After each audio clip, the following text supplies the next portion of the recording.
afternoon. My name is Maria Fisher, and I'm the host of Conversations in the Den. Today, our guest is Jen McKinney, who is a comedian and is a lot of things. She is Yes. a coach. She's a mentor. She's a motivational laugh coach. She is so. This should be fun. Yeah. Hi, Um, Maria. I'm so excited to now, be here.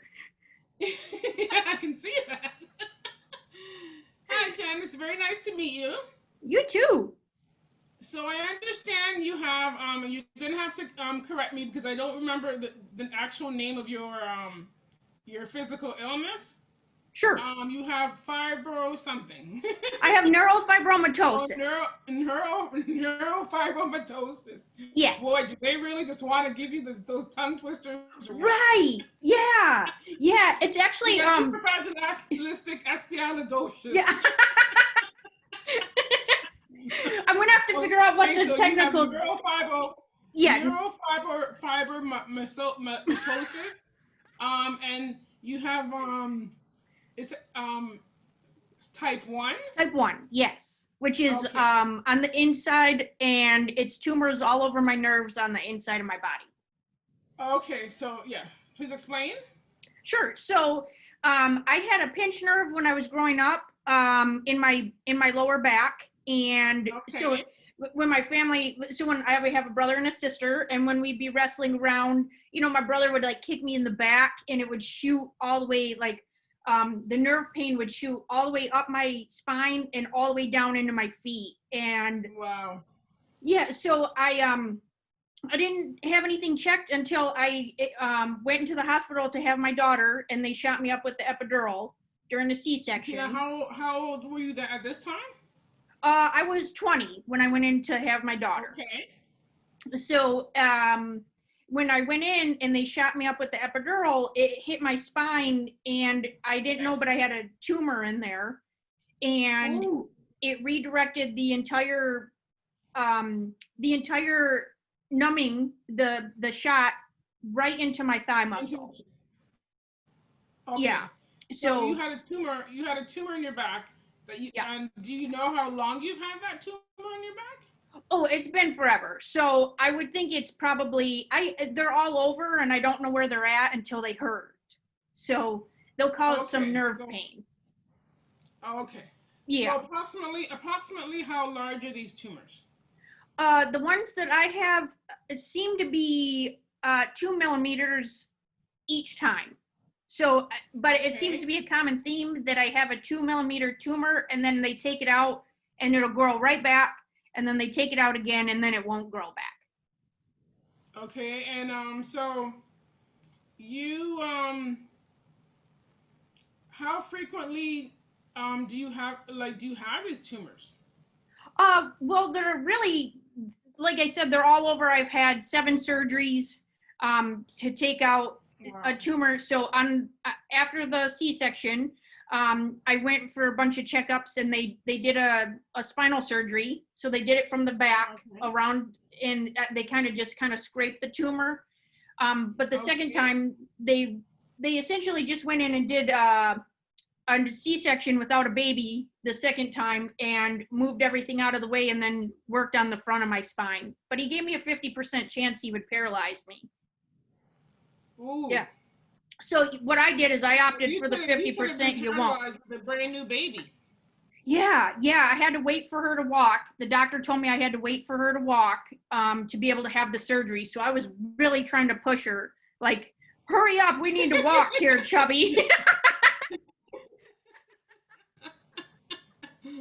Okay. And she And then walked you late. and then you said, "Why did I want you to walk again?" Because now you're into everything, right? Right. Yeah. So I was I think it was 21 or 22 when I had my first spinal surgery, and then I had it again the Okay. next year. Okay. So you've had tumors how many times? Well, I had 7 surgeries, and I have one more tumor that I need to have taken out. That I'm waiting till I can't wait any longer on that one. Actually, I just had Okay, one taken out here too. This was probably the biggest one I had. It was 4 by 4, so like 4 inches by 4 inches. okay. Yeah. Like, like a piece of wood, 4 by 4. Yeah. Right. So I just had surgery 2 weeks ago to have that taken out. Okay. Yeah. Well, for somebody who just had surgery, you sure seem like you're in a good mood. Oh yeah, I Are wake you up on, like are that. you on some good drugs?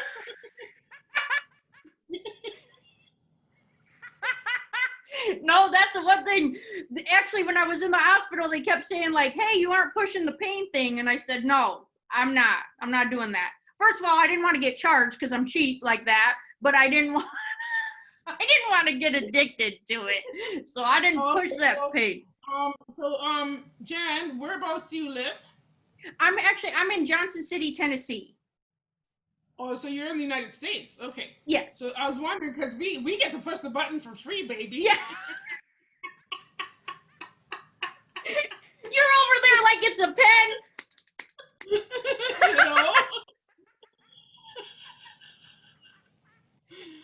You know?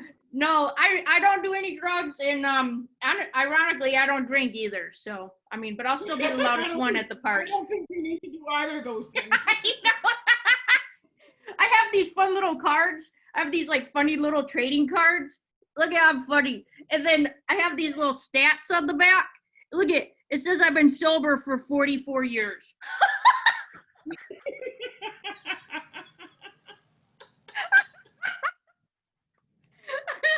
Woo, good times, good times.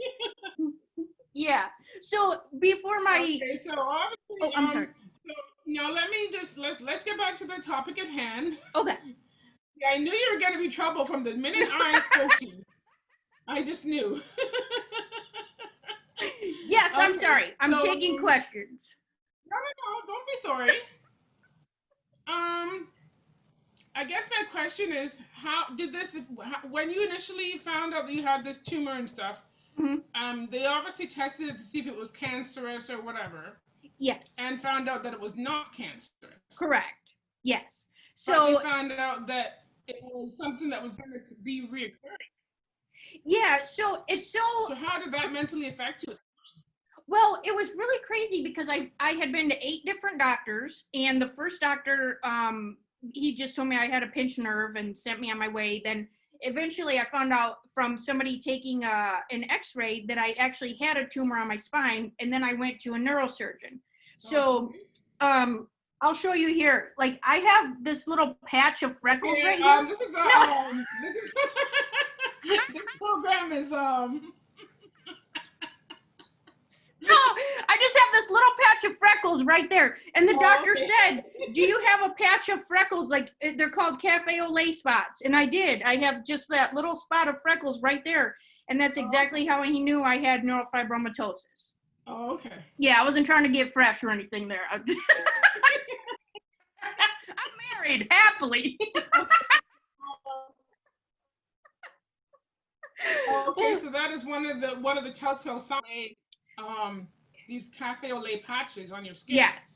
Yes, and nobody else in my family I wonder how that has goes it. up on a black person. It probably would be milky it would probably be different on a black person, I would imagine. Probably white. Yeah, or maybe kind of yeah, I would think it would just be like a patch of different colors on there. Yeah. For darker skinned people, I imagine. Sure. Yeah, I would think so. Yeah, but it really didn't I didn't accept that. I mean, as part of like owning it, I didn't own that into my body because I didn't want to put it out there that that's what I have, so I accepted the diagnosis, but I associate it and say my body has this, I don't have that. Right, I understand. Yeah. I understand. Yeah, I have never said that I have that my stroke. I always say the stroke. Yes. Because even though the stroke affected my body, I don't accept the stroke. Sure. As a part of who I am. Right. The stroke is something that happened to my body. Yes.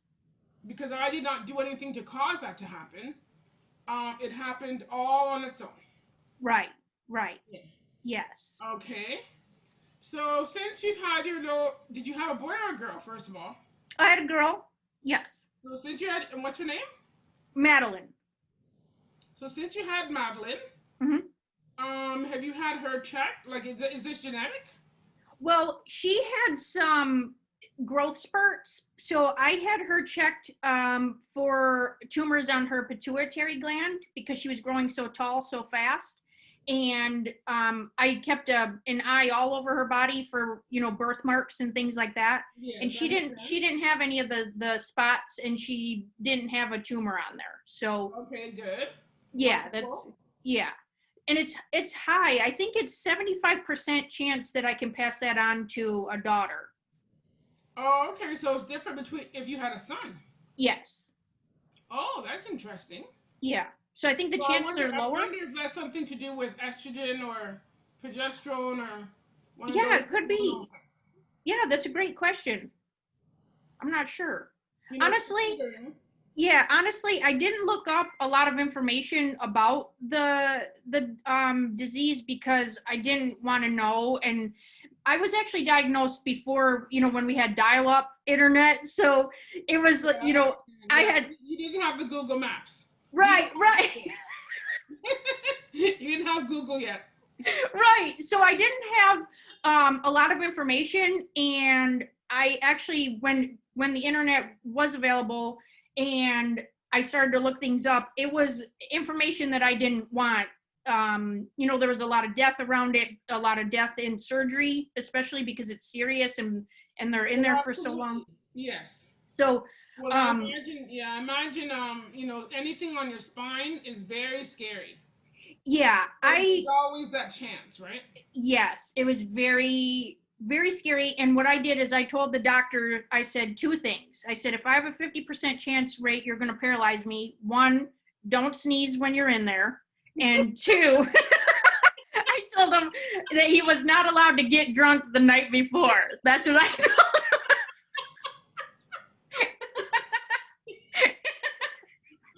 Okay. him. Yeah. And he respected that. So he did both of those things. Yeah. Well, I'm really glad. Yeah. And so I did a comedy show the night before my surgery, so I didn't stay at home and just think about it.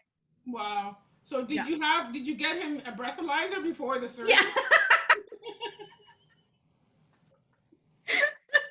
Well, here's the crazy part. So after on the second surgery, because I had to have a second spinal surgery, they're putting electrodes all over my head.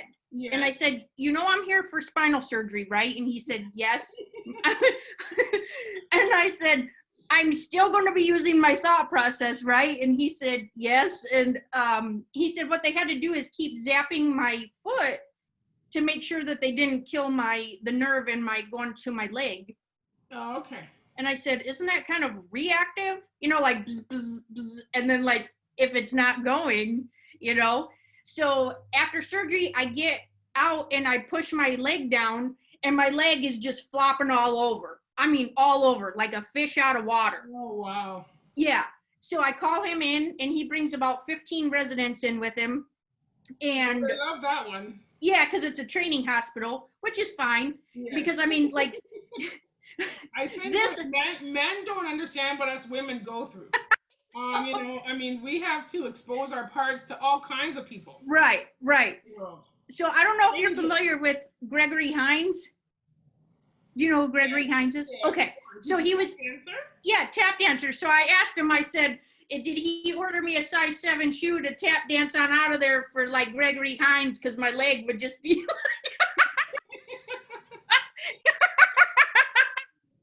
And then how long was that happening for?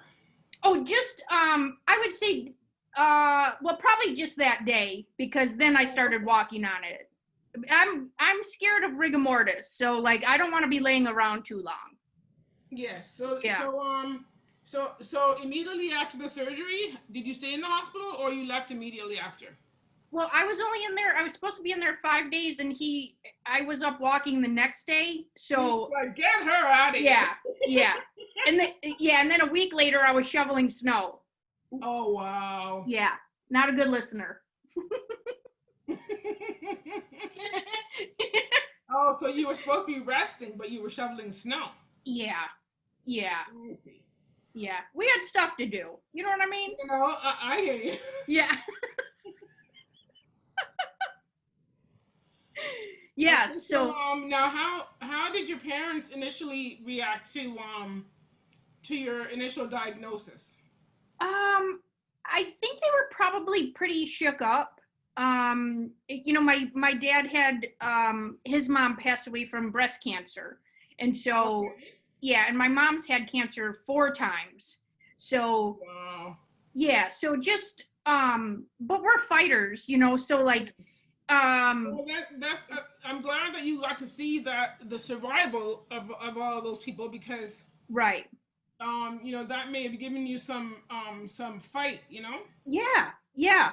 Yeah, my mom is very, very tough. I mean, she would go to chemo and then get sick at work. She still worked the whole time she had cancer. Mhm. Yeah, Wow. right. Well, but your body does I mean, I'm not going to encourage that because Right. your body does need the sleep in order to Yes, recover. for sure. Yeah, I do not recommend that to everybody. So she didn't need to sleep. Right. But I think for her mental health and well-being, she had to work to stay busy. I understand that. Yeah. Yes. The thing what people don't understand a lot of the time about a lot of illnesses is that the way to keep yourself sane is to keep yourself mentally engaged with something else. Like Yes. you can't keep focusing on it. The time that you spend focusing on it is time that you could be doing something. You could be meditating, you could be praying, you could be thinking about other things, you Right. could be laughing, you could be writing jokes, you know? Yeah. Yeah. I would say that my humor has a lot to do with my recovery. I feel like being as happy as I am, I mean, I literally wake up, I laugh in my sleep, and That might be a little scary. Now, and do you have are you pardon me? married? Yes. Okay, so your husband sometimes wakes up and he's like, damn. Yeah. He's like, "Can you shut your mouth?" Like he didn't hear it all day, you know? Yeah, so but I really feel like even now, I do like a laughing meditation, and Okay. I've actually applied to the Guinness Book of World Records for the longest laugh. Oh, wow.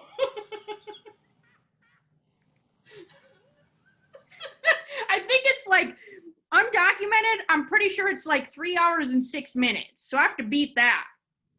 Oh, for somebody else laughing at you or you No, just laughing? me laughing. I have to be recorded laughing, and then I'll probably just have to wear a diaper and like maybe have a snack or get an IV or something. I don't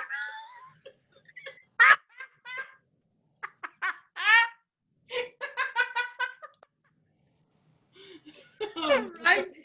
Yeah, yeah. But I do Okay, so love what are the other symptoms of this neurofibromatosis? um it's really just nerve pain, paralysis, Paralysis in what? In your muscles? Like where? In your nerve? well, yeah, into the extremity that the tumor's in. So if the tumor gets in there and starts pinching the nerve, it'll cut off feeling. So you'll In lose feeling. whatever area that it's Yeah, yeah. yeah.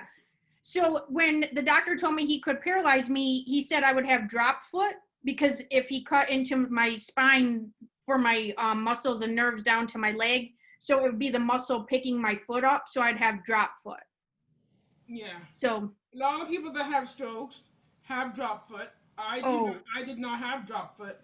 oh, thank goodness. Yeah. I well, I started physio immediately, like as soon as like within 3 weeks of having the stroke, I started physio. So, Wow. Yeah, that's you amazing. know, it's very important. That's what a very important thing that I tell people because a lot of people have been having strokes lately, and I don't know what is going on. I don't know Hmm. what they're putting in our food. I don't know what they're doing. Yeah. Because something's going on. There's too many people having strokes lately, Gosh. and it really kind of confuses me because And I don't know if it's because I'm getting up there in age. I'm 51. Wow, you look amazing. Oh, thank you. Um, that people are having strokes. Yeah, I mean, you can have a stroke at any age, and I'm aware of that. yeah. But I don't know. As I get older, I find a lot of people having strokes. Gosh, yeah. It's absolutely it's scary. Like it's overwhelming. It's very sad. Right. In fact, last week I was told that a guy that I went to high school with had a stroke, but then he had heart failure and died. Oh, gosh. Yes. Yeah. So when I hear of these things, I feel. I mean, as sad as it is to say, and it's not anything. Obviously, I want everybody to survive their stroke, Sure. but it makes me feel so blessed. Yes. Like I had a stroke in my sleep and I survived. Gosh, Like yes. so I feel that God had a plan for me, Right. and so I just I try to focus on the positive, Yeah. as I know you do, obviously. Yeah. Yeah. I do love that. And I feel like, even just speaking with you, I can feel that energy coming off too, that, you're just so excited to be alive and know that we're here to Oh yes. share something bigger. Yes. Mm-hmm. Yeah. Yes. I actually, I'm in several stroke groups on Facebook, and people are always asking questions about what they can expect and whatever, and I always just tell them, you will never be who you were, but you have now an opportunity to be whoever you want to be. Right. Yeah, I love that. Because so my name was Maria before I had the stroke, and now Yeah, like you just you have to make a decision in your heart. absolutely. There's something in your spirit that has to say, this is not the end of who I am. Sure. This is just a piece of my journey, a fork in my road. Yeah. Yeah, I love that. I think too, that's taken a lot of pressure off of myself as well. So I'm not worried about what other people think, or I change my hair color every other week, and you know, I just tell people, Last week. yeah. Last week it was actually blonde because I was just getting ready for the pink. So, so I just tell people I'm in my own witness protection program. So they're like, that girl with the hair, like. Don't you love when you watch those shows and somebody walks by and they Yeah. can't recognize them because they changed their hair color? I'm like, Yeah. really? I love calling it my wig because people are like, is it? I'm like, yeah, it's grown in. It's my grown in wig. And people like here, so like this is just Sharpie. I just draw that. You drawing yourself with a Sharpie? Because I can, right? What is someone gonna say? Don't do that? Well, I don't know. How old are you? If you don't mind me asking. 44. So you're 44, so you've Yeah. had this for 24 years. Yeah. Yeah. Okay. Yep. And I did want to tell you another symptom is blindness and hearing issues. So like it'll affect the nerves in your ears and your eyes. Okay, yes, I understand that you can get tumors on your iris, Yeah. but because I was reading a little bit about it, Yeah. you can get tumors on your iris, but they don't affect your vision. Oh. I don't know Iris, but I don't think she wants a tumor either.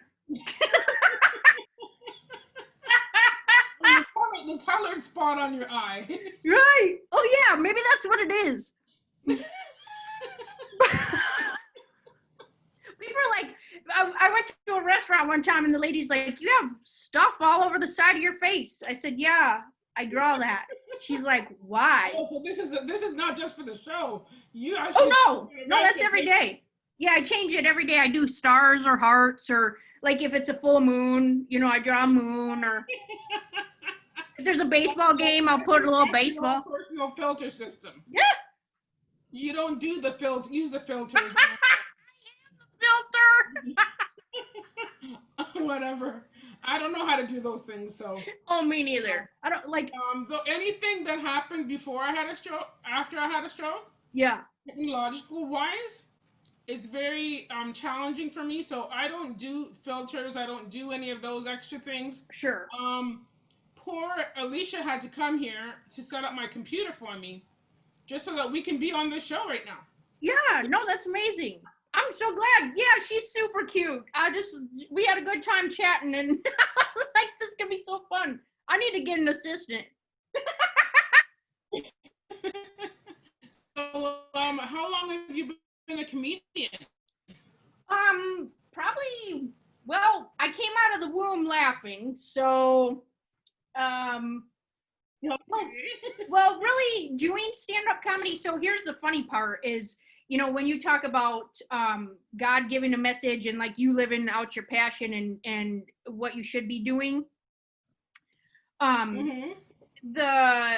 I had 4 different people tell me in 1 week that I should be doing stand-up comedy. And I was like, oh my gosh, that's not just a sign. That's like God slapping me right in the mouth. Like, yeah, he's being sassy, like, get out there. So I scheduled my own show, and actually, one of the first comedy shows I did, I raised $5,000 for charity for, we have a children's hospital, so the Ronald McDonald House. Okay. I don't know if you're familiar with that. Yes, we do have them in Canada as well.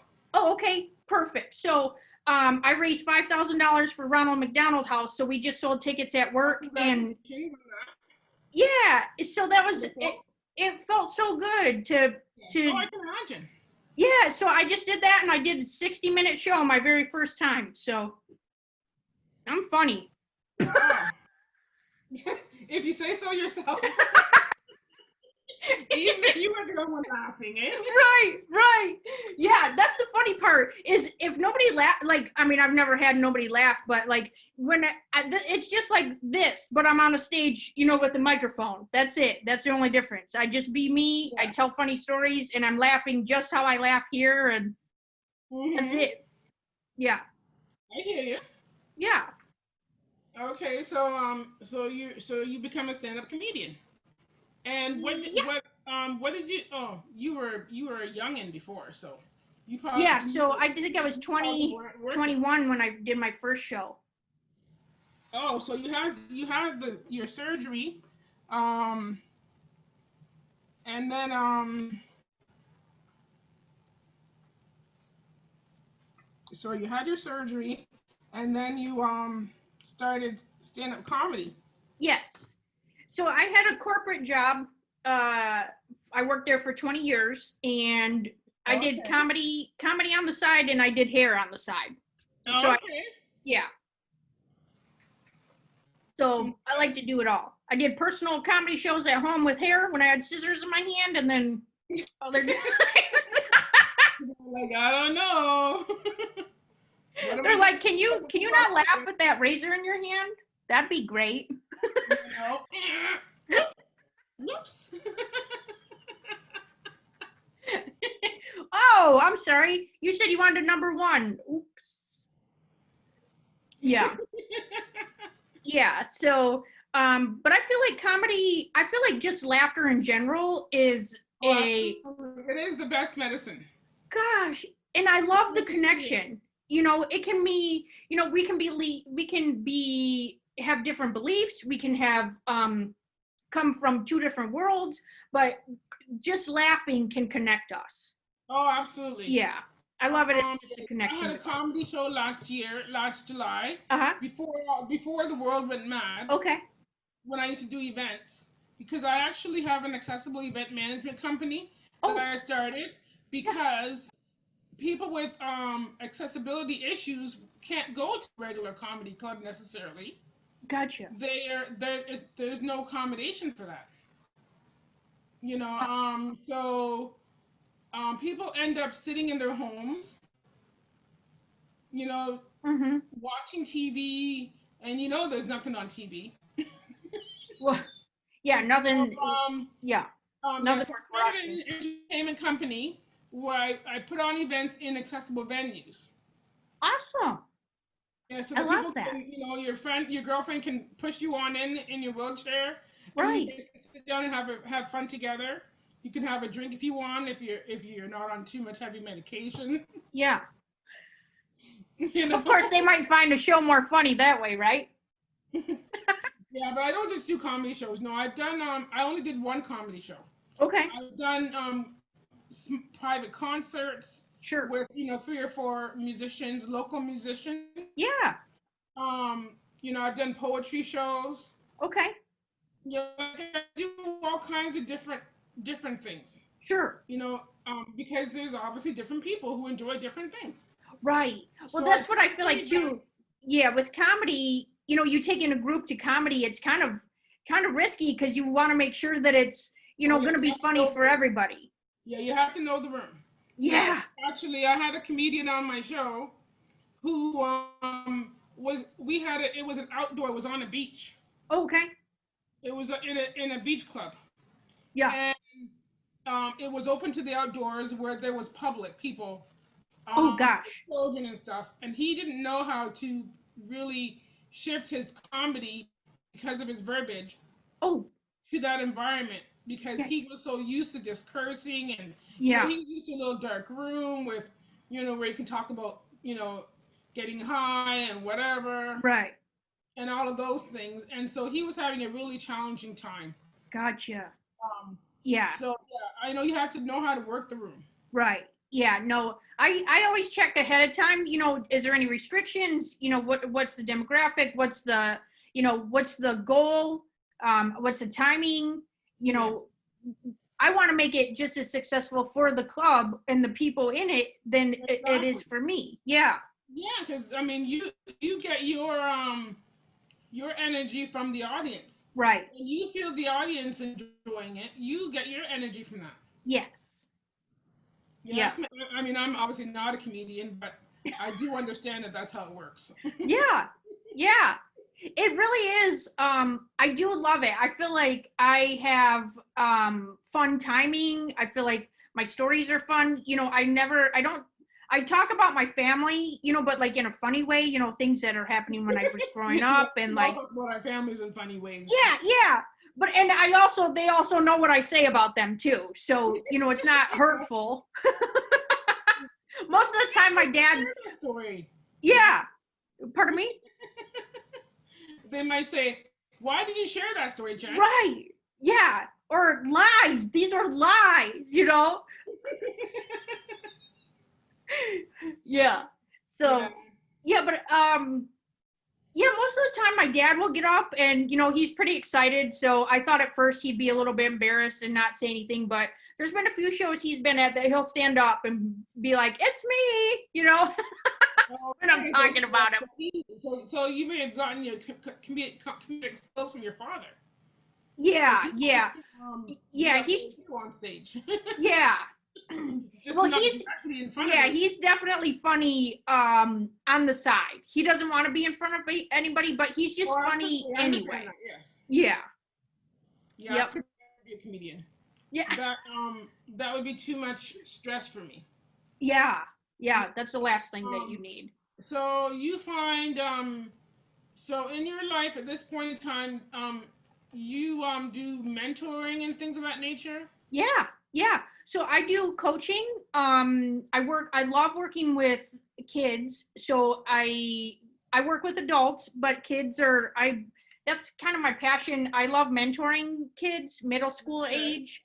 I feel like a lot of them aren't seen, high schoolers too. Yes. But I feel like I connect more with like a middle school age. Okay. I mean, yeah, so just doing some coaching and being a good mentor and a listener, and I think that's just what kids. We kind of get it because we've already lived it, right? Yeah, and I think you lived that time when when you're in high school, you want to fit in with everybody. Right. Then you get to university and you want to be different from everybody. Yeah. So when you're in that middle phase where you want to fit in, you want to be normal, you want to but you feel your challenge. You have challenges that other people aren't aware of because they're just looking at you like you're just a normal person. But people have internal challenges. Sure. Whether it be because oh, I had a pimple today. Oh my God, my life is over. Right. Yeah, I think people are shocked when they find out when I advertise that I do have that, because they're thinking like, whoa, I had no idea. Like, you're running around here high kicking all over, but it's because I can. And so I feel like I need to share that. And so, when people, I don't ever try to one up anybody, but it is interesting how you're saying, when people are saying like, oh, I'm having a rough day. Oh, I have a headache, a migraine, things like that, but everyone has their own pain tolerance, and I would never try to one up anybody. I usually Well, only we have share to deal that. with things the way they deal with them. Yes. Yeah. But our job is to encourage them to focus on the glass is half full. Yes. The Yeah. glass is half empty mentality doesn't work for anyone. Right. Because if you are always thinking negative, it's hard to get through these types of things. And there are a lot of people, Jen. I'm sure you're aware. Having been in the hospital as many times as you have, there are a lot of people who they take these situations and they turn it into a why me. Yeah, absolutely. And unfortunately, why you? It just happens to be you. Yeah. And so I remember being in the hospital when I was in the rehabilitation hospital. They would ask us every day if we wanted to take our life, if we were feeling depressed, things of this nature. And I remember this Greek man, he was like so loud and proud. Yeah, and I'm gonna do it tonight. Oh. And I cried the whole day because I couldn't understand. But I spoke to the nurse after, and I said to her, "Why do they ask that question every day? Don't you think that puts that in somebody's mindset?" And she says, "Maria, the reason we ask is because we've had it happen so many times.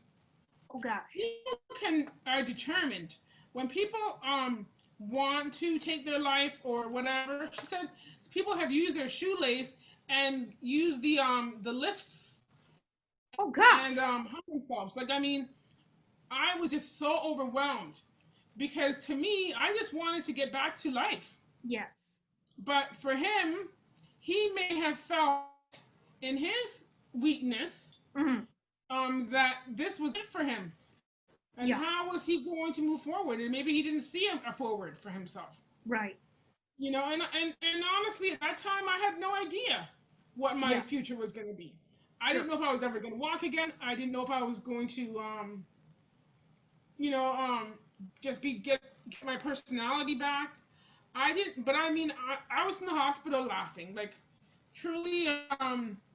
When my all the staff from my office came to the hospital at lunchtime, and they were all there, and I was talking and laughing, and they were like, "Well, she didn't lose her sense of humor."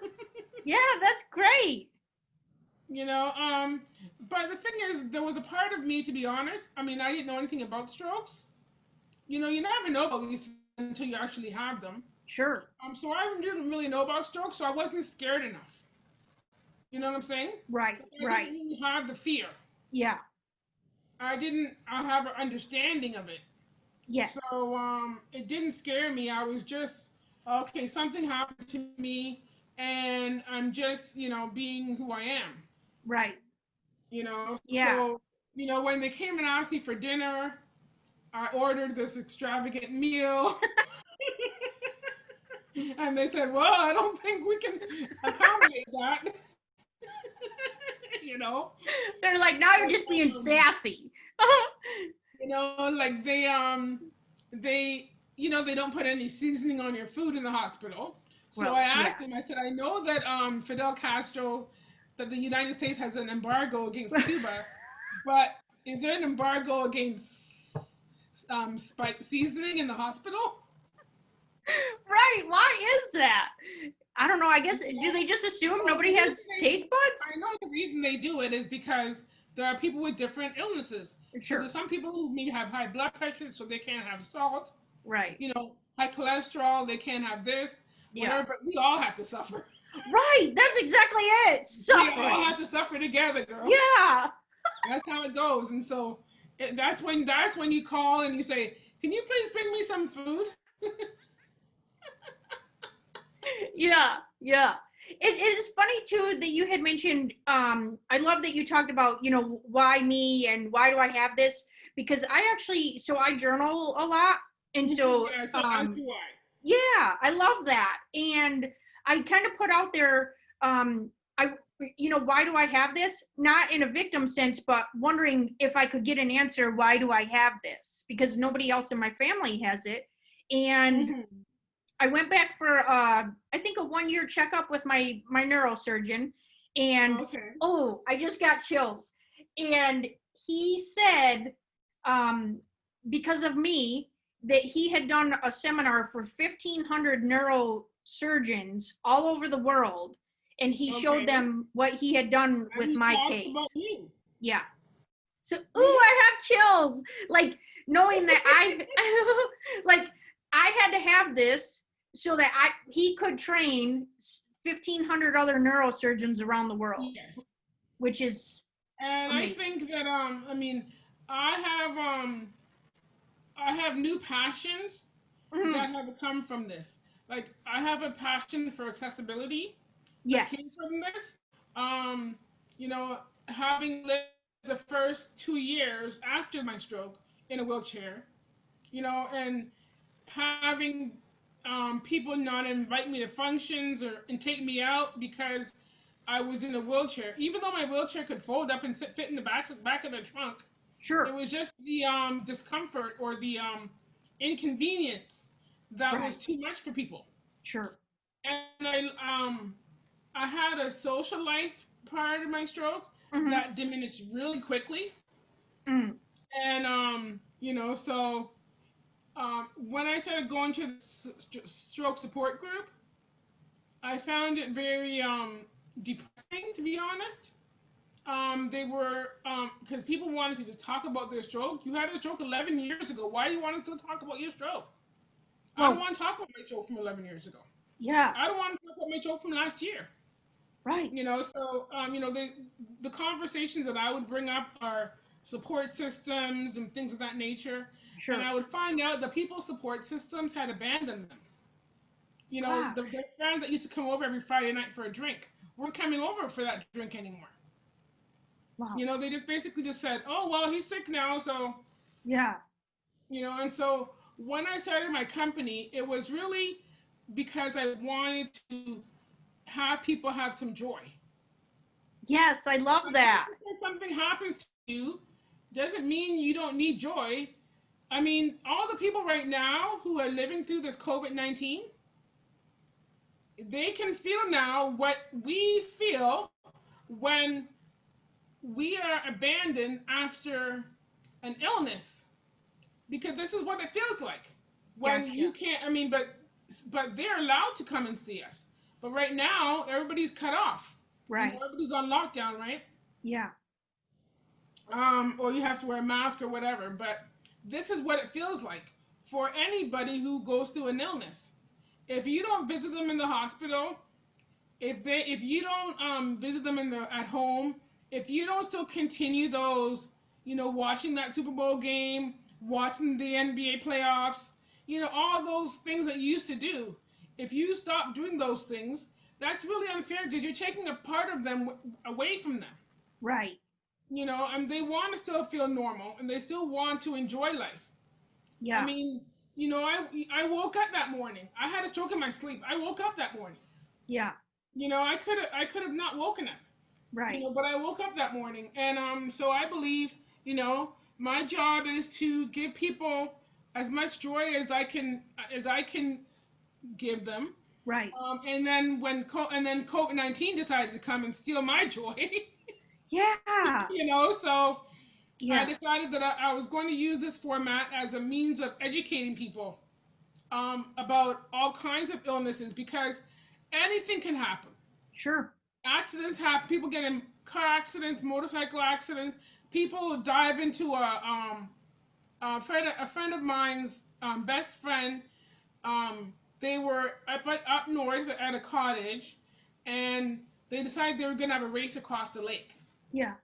So one dived in and never came up. Oh goodness. The other one dived in and swam across. Yeah. But that was a losing race for both of them because there's no joy when your friend is drowned because he Right. slammed his head against a rock. Yeah. How do you celebrate that win? You know? Right. Yeah. So, there's so many things that can happen in life. I mean, people Sure. can dive off of a diving board and hit their head. And, I met somebody who had a car accident, flew through his windshield, and has a traumatic brain injury. Goodness. Yeah.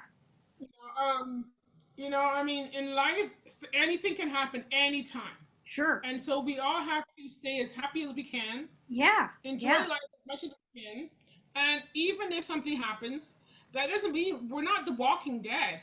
Like Right. we're still here, Yeah. Yeah. and so that show happened to come out a couple years ago. Right. The Walking Dead. And so Right. people think That's oh okay. no, those are the Walking Dead. That Yeah. whatever. Yeah. But I just think that we can still keep living, Right. experiencing new things, and to be honest, I've experienced some great things since my stroke. Sure. I've met some really wonderful people, Right. including the person who's actually my co-host, who's right now in France, touring France. Okay. I've met some wonderful, incredible people. I met my housekeeper, who is, I mean, her and I, a lot of people, when their housekeeper comes over, they leave. Yeah. Me and my housekeeper, we just laugh all day, while she cleans. Right. Yeah. Yeah. She used to be a nurse at one time. Gotcha.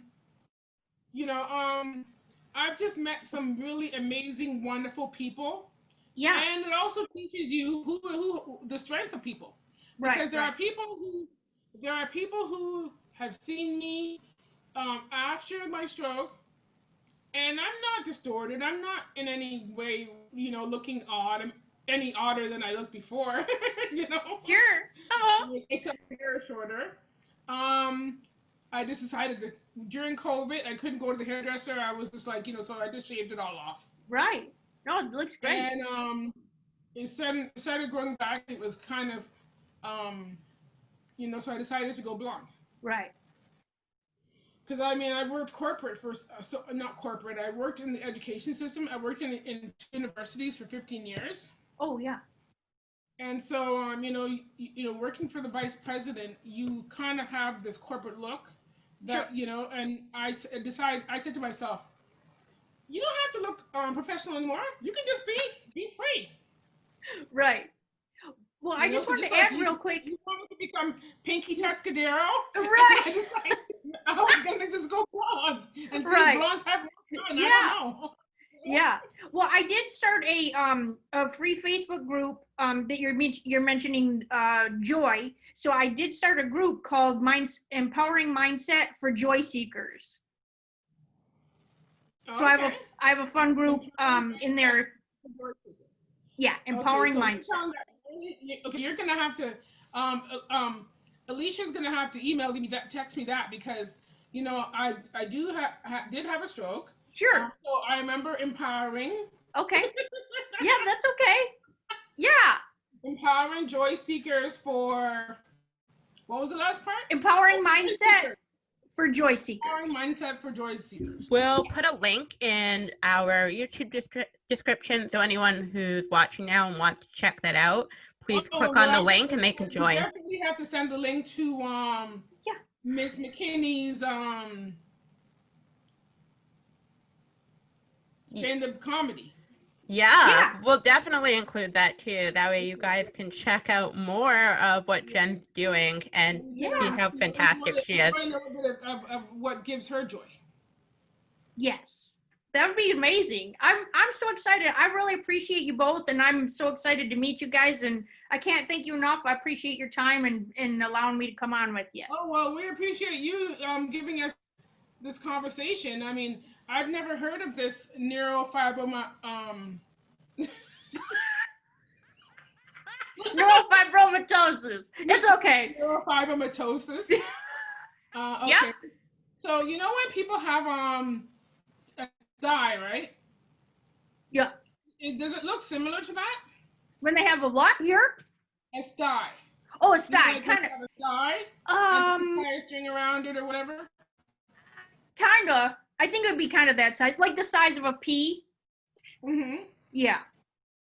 Okay. Yeah. So you just have them just on your spine. Well, I have them all over my body on the inside, all over my nerves. Oh, okay. Yeah. Okay. So so your husband must be a very good support system. Yeah.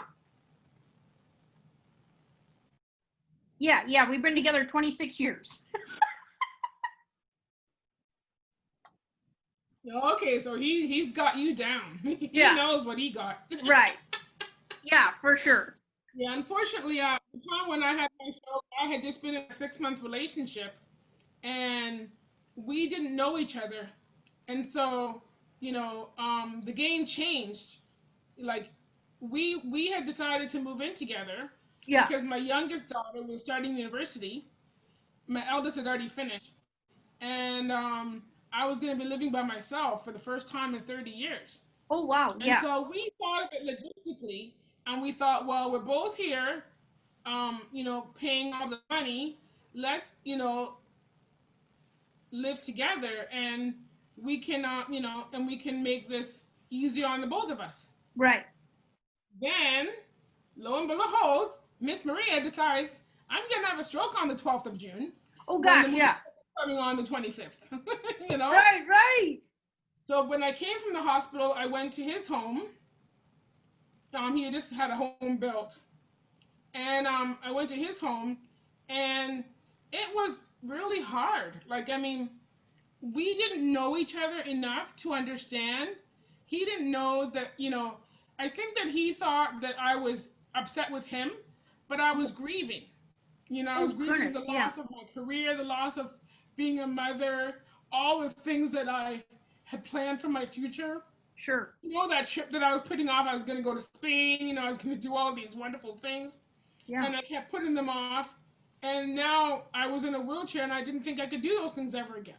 Mm. So he didn't understand. And so I think that, I mean, I now understand that at the time I thought he was blaming me for ruining his life. In fact, I said to his mother, and she disciplined me for this, I said to her, I will not be a noose around your son's neck. And she said, Maria, how could you dare say that to me? My son said to me, Mom, I'm almost 50 years old and I've fallen in love for the first time in my life. And I just felt like I was going to be this burden.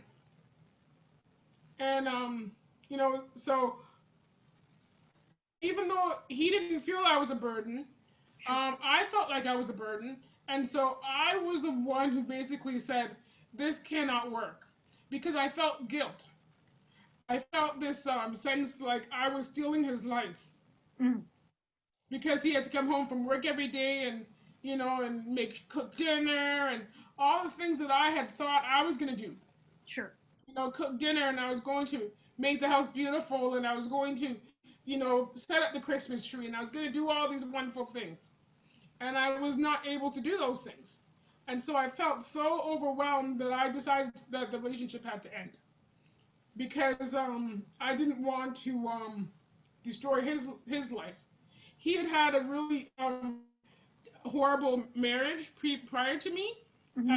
about 8 years earlier, that had ended really badly, and I did not want to be the second terrible relationship of his life. Mm. So I decided, so we decided mutually, like, you know, he said, Maria, do you want to stay? Do you want to go to your parents? What do you want to do? And I said, I think I should go to my parents. Which was not a good idea, because when it doesn't matter if you're 45, when you go to your parents' house, you are 15. Right.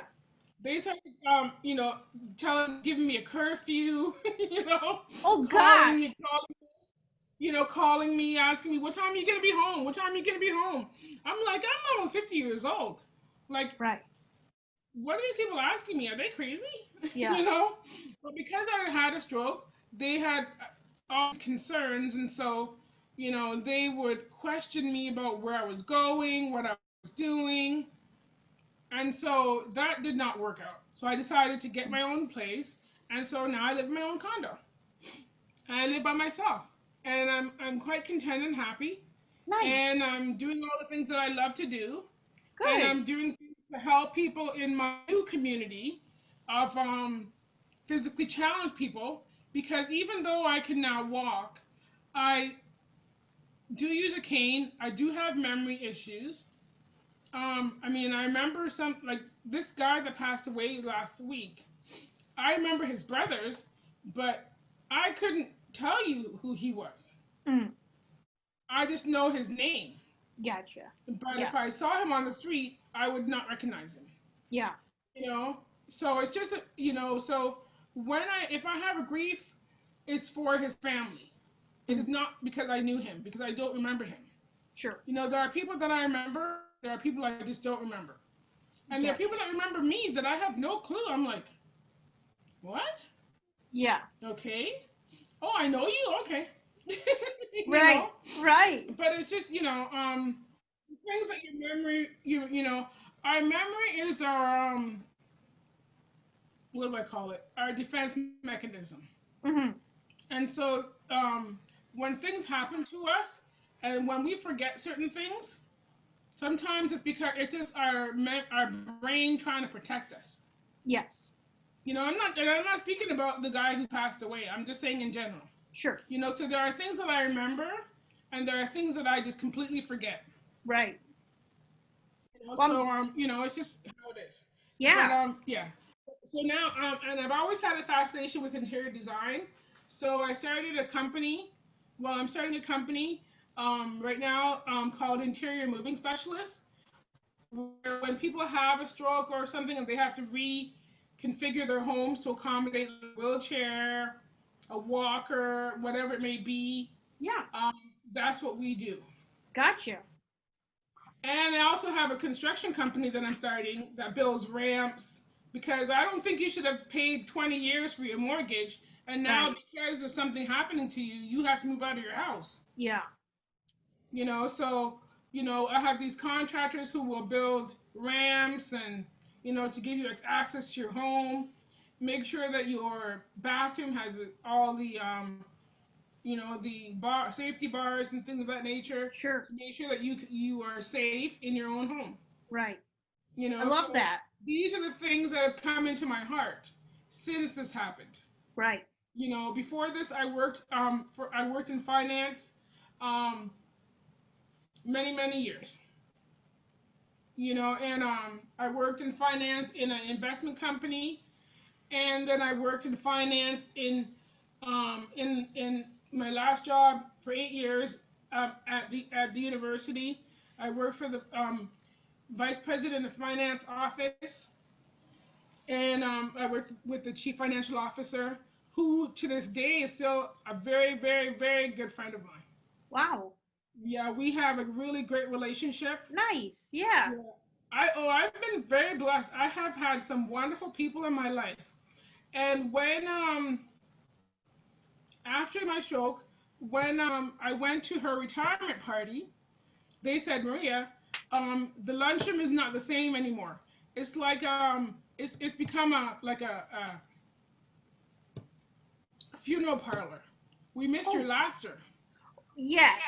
We miss your joking. We miss all of that. Right.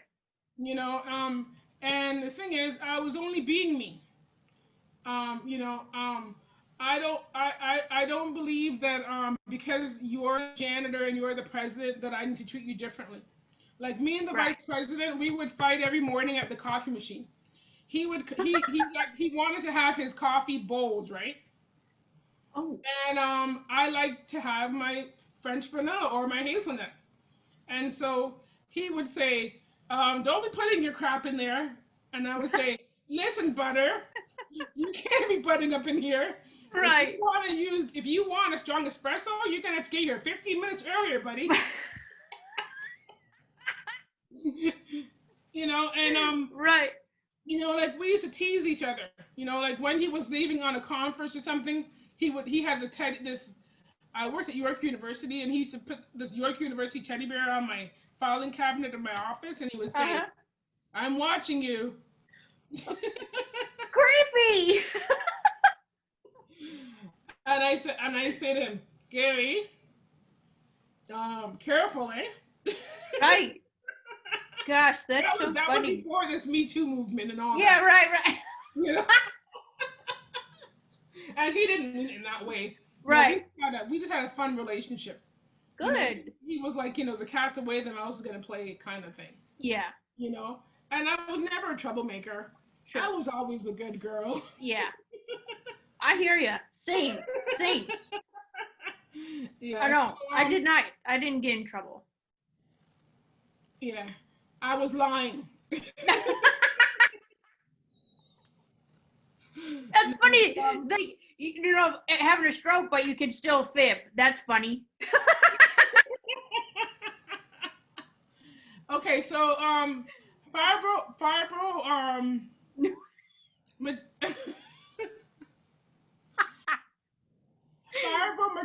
Neurofibromatosis. Or neurofibromatosis. Yes. Okay, so there's phase 1. What is phase 2? Or type 2? So type 2, I think. Oh, so type 2 is on the outside. Oh, it's really bad. Mm-hmm.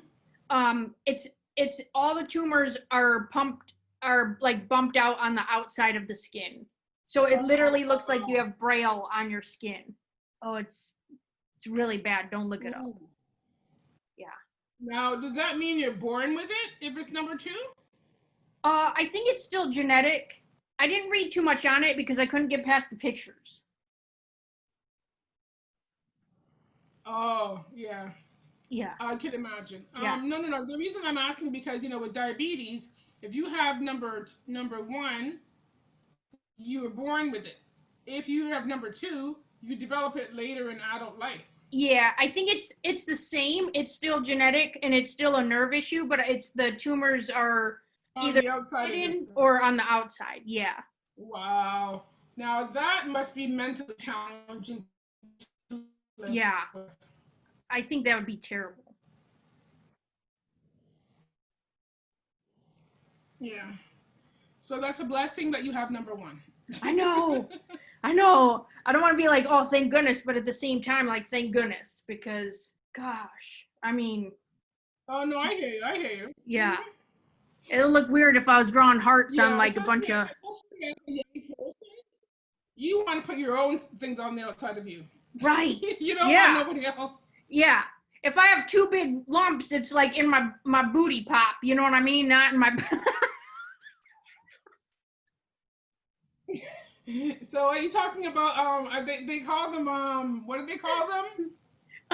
Those tattoos on the back, on your lower back? Oh, like a tramp stamp? Oh, tramp stamp.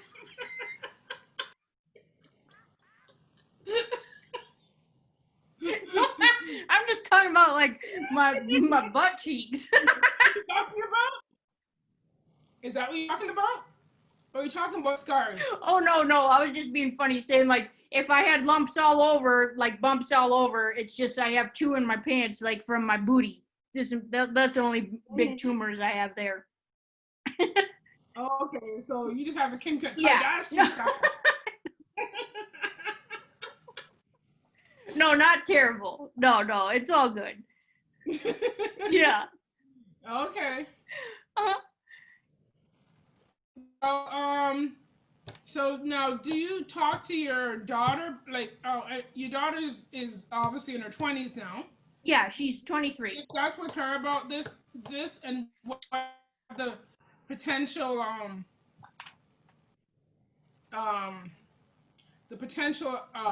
of her having it or anything like that. No, not really. It doesn't really come up too much because she's already been tested. Yeah, she doesn't have any symptoms, and the only time we really talk about it is if I'm having pain or have to have a surgery. Okay, yes. Mm-hmm. Yeah. Yeah. So that's really about the only time. Yeah. There's no point in dwelling on it. But at least you know what?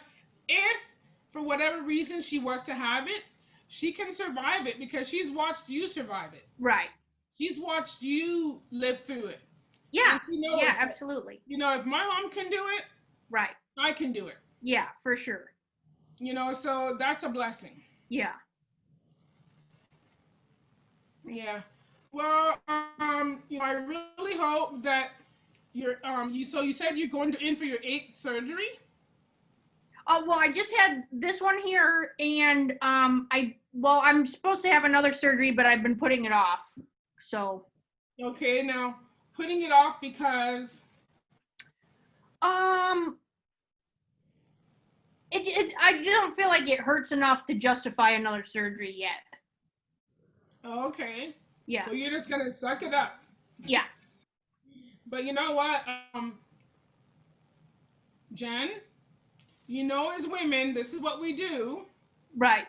We tolerate things. Yeah. And we allow them to get bigger and bigger, and we don't focus on it. We try not to think about it. We've got too many other things on our minds. Right. And then, you know, I mean, I know you've already been through this 7 times, so you already know. Yeah.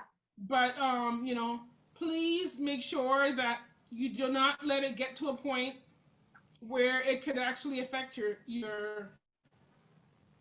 spine or anything like that, because right. just because you've been fined 7 times, you know, I mean, not that, I mean, you know, Sure. God knows I want the best for you.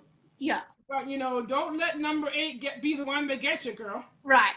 No, I won't. I promise. I actually. Sure that you don't let it. You don't tolerate the pain to the point where you allow it to get to a point of acceptance. Right. Yeah. No, I have an appointment in 2 weeks, so I'm getting it checked. I'm gonna have them. Okay, good. Yeah. Yeah. Okay, wonderful. I promise. Yeah. Okay. Thanks for going into mom mode. Yeah. Trust you.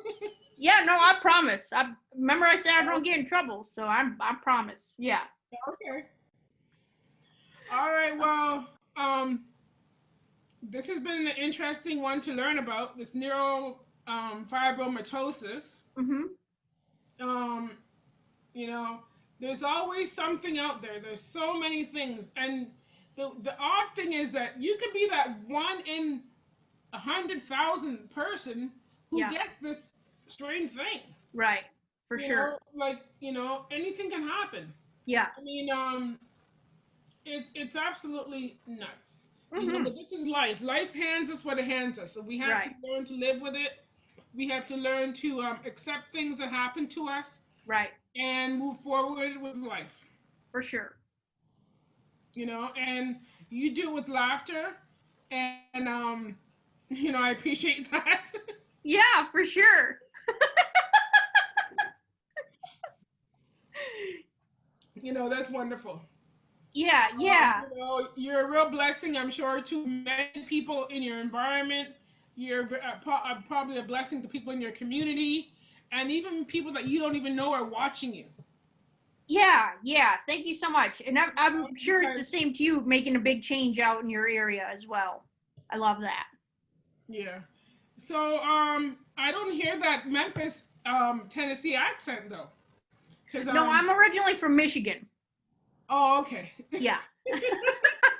Oh, okay. Yeah, just next door. Yeah, because those I used to live in Windsor. Oh, okay. University of Windsor. Yeah. What was I gonna say? Because I remember talking to somebody from Memphis, and good Lord, girl, I couldn't understand a word. Oh yeah. I was like, yeah, same. No, this fits right in Tennessee.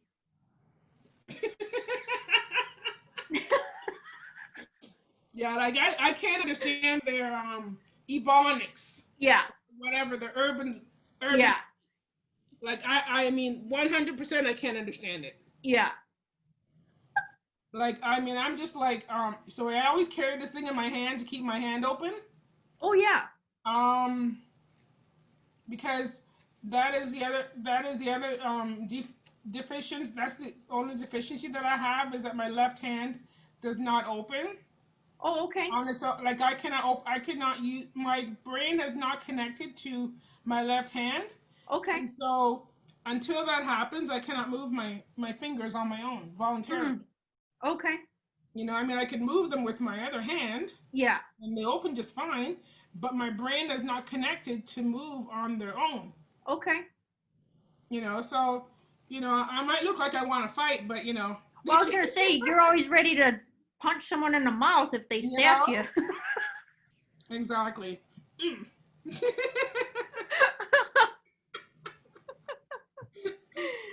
Oh, gosh. I mean, if that's all I have to live with is my hand not being open, yeah, you know, then thank God. Yeah. You know. For sure. Yeah, absolutely. Well, your husband has to live with you changing your hair color once a week. Oh, yeah. Well, you know what? This is life. Yeah, he's used to it. He's like, who am I getting tonight? Yeah, exactly. Am I getting candy? Am I getting, you know? So, you know, he doesn't have to leave to go out. Right. For sure. He home, he knows. Yeah. What time it is. All right, sweetheart. Well, it was such a real blessing to meet you. Yeah, you too. We will connect on Facebook for sure. Yeah, I'd love that. And I will, and like we said, we will be posting your information on Facebook. Sure. So people can see your work. Yeah, and if there's anything I can do too to support you and, you know, your efforts and things going on that you're doing, you know, please reach out and let me know, and I'd love to support that and get that information out there too. Well, unfortunately, honey, guess what? The border is locked. So you can't come nowhere. Well, I didn't mean like run over there and hug you or anything. I mean just saying like virtually, if I can do anything, or like spiritually, I guess. Well, obviously, you know, you already we already know we're connecting spiritually. Yeah, for sure. But, you know, the thing is, you know, we've been trying to think about doing virtual events. Yeah. Who knows? Once we figure it all out, we may need you. Yeah. Yeah, just let me know. I have to call the crazy girl from Memphis. Yeah. Right. They'll be able to understand me, so I think it should be okay. Alrighty. Thank you so much, Jen. We appreciate you. Yeah, it was such a great time. I'm so excited to meet you both. All right, thank you.